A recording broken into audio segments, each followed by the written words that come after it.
Hello everyone, this is Sahu sir. Yet another topic with you. So today we will discuss the topic related to, that is,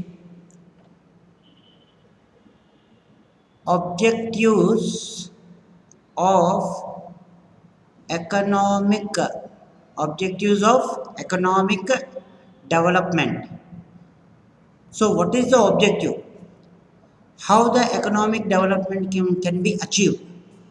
And what are those objectives of economic development? We will see, right? What is the basic objective to achieve this economic development, right? So under that, first of all, you know that in the previous also I have told you, first you should write the introduction.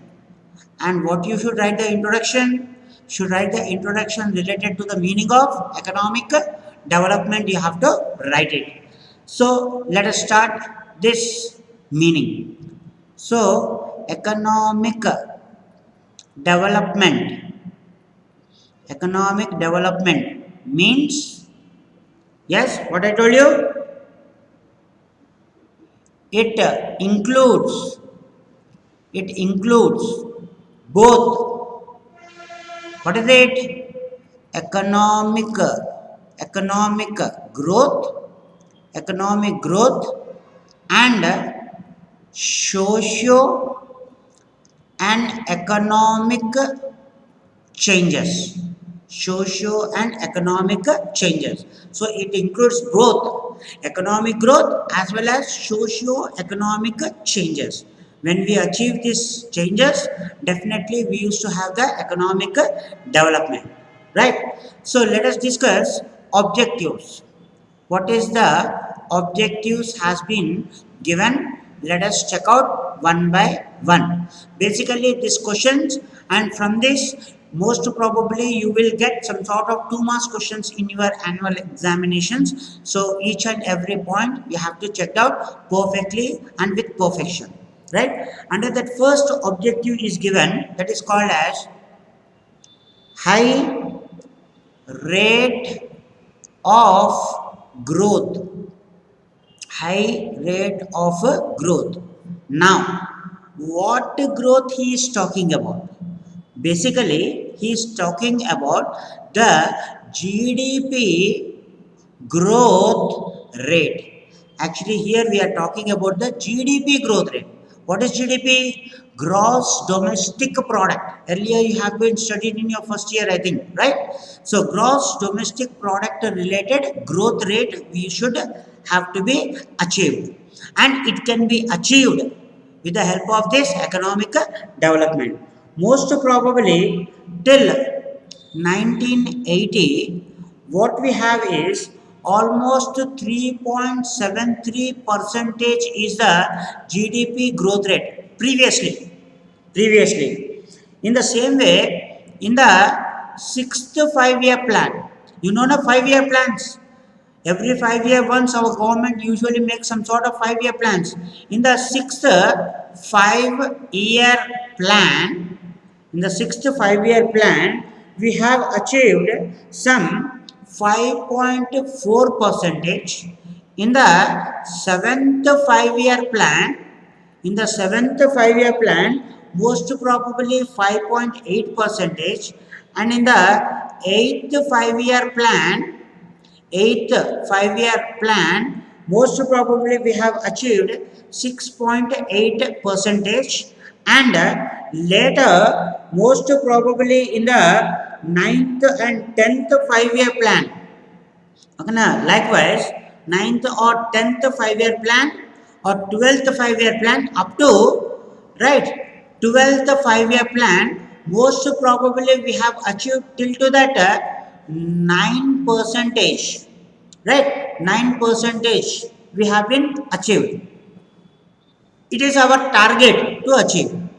But what is the primary thing is, our India, our India is still, after these many years of independence also, we are in a single digit single digit GDP rate, single digit. 5.4, 5 means 5%, 6%, 7%, 9%. We have been present still now. But mostly the developed countries, okay, they have already, like for example, China, they have 10 percentage of growth rate. 10 percentage of growth rate has been already achieved. 10 percentage of growth rate has already achieved, means developed countries have double digit growth rate, where India still now we are in the single digit growth rate. Till now we have been in the single digit growth rate. So this is not at all a good sign. After of these 75 years of independence, still we have been struggling with 5%, 6%, 7%, 9%. We have been struggling. And mostly the developed countries, they have the double digit growth rate, 10%, 12%, 15%. Likewise, they used to have the growth rate, right? So this is another objective where they can achieve the double digit growth rate if proper terms is been followed, right? Next we will go through with number 2. Number 2 is given out as economic self reliance. Economic self reliance. So what is this economic self reliance? Let us see. Actually, economic self reliance, normally we can tell it as a country, okay na, a country must stand on its own leg without depending on other countries. Without depending upon other countries, a country should stand upon its own leg, which is nothing but we used to call it as it's a self sufficiency. Self sufficiency, where all goods and services,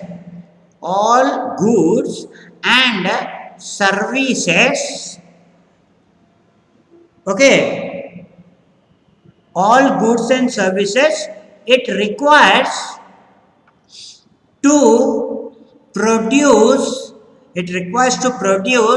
of its own as per domestic requirement without depending on other countries. Then only they will call it as a self-sufficiency or self-sufficient. Whatever the goods are needed, those goods must be produced, the services must be produced of its own, without depending upon the other country, without relying upon the other country. It should produce of its own according to the domestic requirements. Whatever the domestic requirements are there, according to that they have to do the production, right, without depending upon the other countries. In the sense, economic self-reliance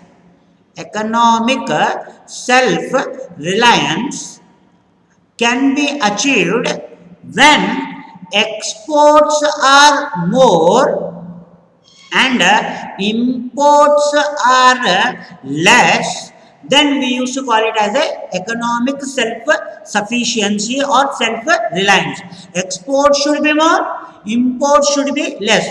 Then only the country will be under the profits, as well as national income increase, GDP also increase, as well as per capita income also increase. This is what we used to call it as a economic self-reliance. Right? A country should stand on its own leg. Okay, now next number three. Number three we used to discuss, that is called it as social justice. Social justice. These are all some sort of 2 marks questions. Also, you will get it. What is this social justice? It means equitable distribution of income and wealth. Equitable distribution of income and wealth. They must not have any sort of inequalities in the income as well as the wealth. So definitely some sections of the society have the lower class people, some sections of the society have middle class persons, and some sections of society have upper class. They were leading the luxurious life, and some people are even they were not able to get the food. Right? So this can be avoided by achieving this social justice, and this social justice helps to achieve the economic development. So most probably social justice can be achieved with the help of 3 points which has been determined. 3 points to achieve the social justice. Okay, na? To achieve social justice, some 3 points we will discuss. Right? How they can achieve? Number one, first of all, the government should follow the democratic principles. Democratic principles means the government which should be established by the people, and the representatives should be selected by the people. Then most probably we can achieve some sort of social justice on the basis of democratic principles. Next, number two, it is given out as social and economic equality. Social and economic equality. Social is related to what? Social is related to society. Social is related to society. And you know, in the society, what are the inequalities? Okay, na? Caste discrimination. Caste discrimination. You know it very well. How the caste discrimination, upper class will suppress the lower class, as well as religion discrimination. Okay, na? Discrimination. These must be completely avoided. If it is been avoided, then most probably social justice can be achieved in terms of social equality. Under this economic equality, what is this economic equality tells about? Economic benefits. Economic benefits should reach to all sections of society. Most probably reservations. Okay, na? And this reservation should be completely reduced, because most probably some higher class peoples are getting more benefits of economy than the poorer sections of the society. That is why richer are getting the richer, as well as poorer are getting the poorer in our country. Right? So most probably if you stand in the line, rich person will directly go and pay, and poor person is standing from morning 8 o'clock, he has to wait. So this is not good. And related to the ration shops, right? The ration shop, the rice is being distributed to the poor, but you know what happens, right? So this should be avoided. Next, number three, we used to call it as removal of regional disparities. Removal of regional disparities. Regional disparities is nothing but the difference of rural areas and urban areas. So most probably urban areas are already developed, but the government is giving more and more preference to urban areas only. But the rural area development is being neglected. So due to that, rural area they don't have the access of the employment as well as the income. Whereas urban areas they used to have the industries, they used to have the companies, they used to have the firms, so that they can have the access of employment as well as the income. Right? So each and every area should be equally developed. The government should take the precautions to develop each and every area, so that we can avoid the inequalities in the income and the wealth. The person who is living in a rural area needs to get the employment from the agriculture, and the income he is getting is very very less. When it is compared to the urban areas, he is working in the software nearly about 1 lakh 2 lakhs of salary. Right? Why don't they were increasing the development in both areas? Right? And in the same way, number 4 which we can discuss here, okay na, rise the rise the conditions of backward classes. Okay na? Backward classes, SC as well as the ST, are the most deprived sections of the society. So these deprived sections of the society, the government should give some sort of benefits. So that their living standard also can be increased. But actually it is happening? No. Right? So this is related to social justice, how it can be achieved. Next, after this, number 4. Number 4 is called as modernization. Number 4 is called as modernization. The modernization which has to be achieved. Okay, na? So, what is this modernization? Modernization aims to develop the standard of living by adopting okay na, scientific or better scientific techniques of production, and introduction of capital intensive technique. Okay na? So capital intensive techniques has to be avoided. Should be brought out. Capital intensive technique should be brought out, and labor intensive technique should be avoided. Did you understand now? Labor intensive technique. What is this labor intensive technique? The work which is being carried out with the help of the laborers, the production which is being done with the help of the laborers, this should be avoided most probably. And in that place they have to bring out the capital intensive technique. Why? Because still in developing countries, right, they were following old and traditional methods. Old and traditional methods are being used for the purpose of production. Due to this, what happens? Old and traditional techniques. Due to this, what happens? The cost of production will be more, and the prices will be increased. Due to that, demand will be decreased, and due to that, revenue will be less and leads to losses. If the prices are less only, the demand will be increased, na?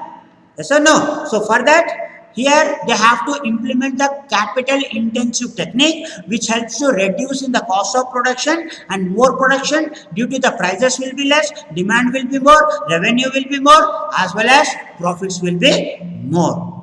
Right? This is related to modernization.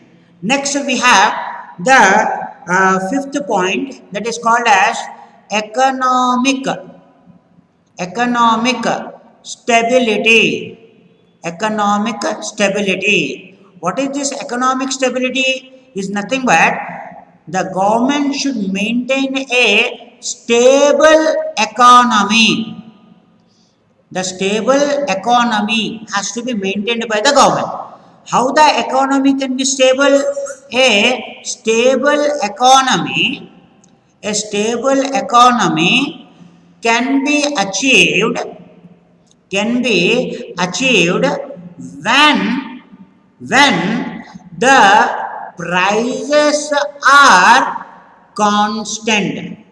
When the prices are constant means the prices should not be increased or it should not be decreased. It is nothing but inflationary conditions. Inflationary conditions should be stable, because if the prices are increased and it has been rising and it is uncontrollable, then ultimate the effect has to be suffered by the general public, because higher prices they can purchase with the higher prices. Okay na, whatever the middle class people as well as the lower class people, they can purchase.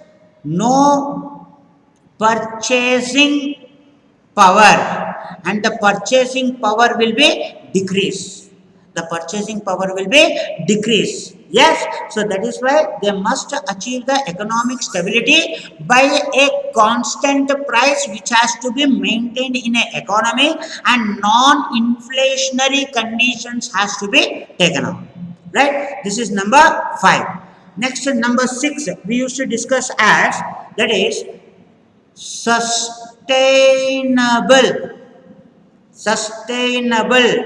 development. What is this sustainable development? Let us see. The sustainable development tells about, okay na, it defines as meeting the needs of present generation without compromising the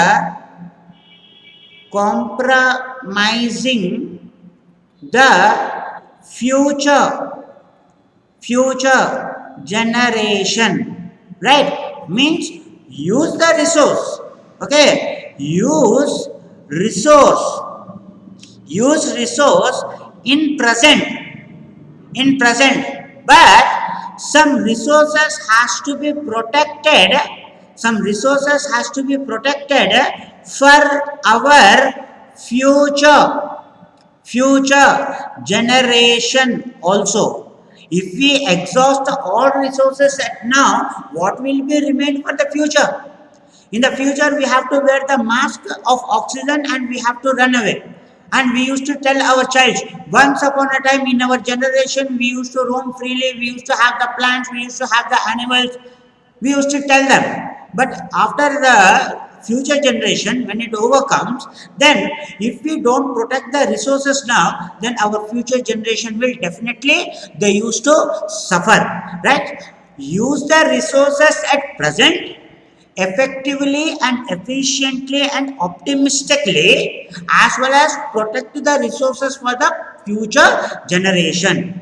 This is called as the sustainable development. The development should go on, the development should not be stopped, but we should not compromise upon the resources. Right, because already in your Robbins definition you have been studied, resources are scarce which have the alternative uses. So that is how they have to protect the resources. Right, next the point which we will discuss is number 7.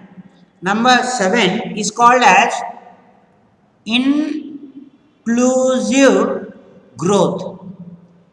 Inclusive growth. Right. So what is this inclusive growth? Let us see. Actually, this concept brought out by okay na, World Bank. This concept is actually brought out by the World Bank. Okay na. So what it is telling here? Let us see. Right. The inclusive growth is telling about economic